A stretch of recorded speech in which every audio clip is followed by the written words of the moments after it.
So I just wanted to do a quick review on the new Panasonic S5 Mark II, and this is the Panasonic S1 just for comparison. So as you can see, there's a slight size difference. They're both using the same lens, which is the 24 to 105, but as the main body, you can see there is a size difference. So if I just hold them up there, you can see there is a size difference just on the width, and then coming to the back of the cameras as well.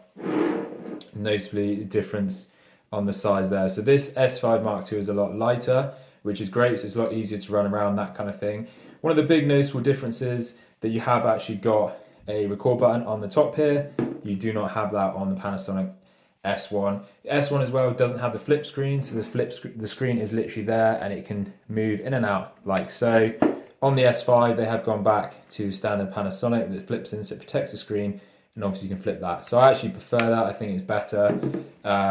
But obviously there's loads of features that have been upgraded on the S5 Mark II as well compared to the S1. So big thing, stabilization is better on the S5.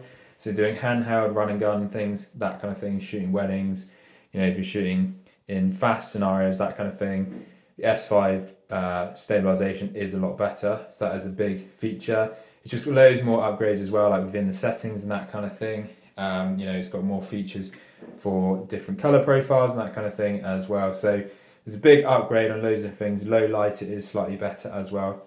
Obviously, can go into the depth of this like massively, but I obviously want to do a quick review. So it's just kind of going over the features, the physicality of the camera to begin with. But yeah, the main thing obviously being the light, the weight, and the size. Another big thing that is a big difference is the size of the batteries, which I think is really important to show that.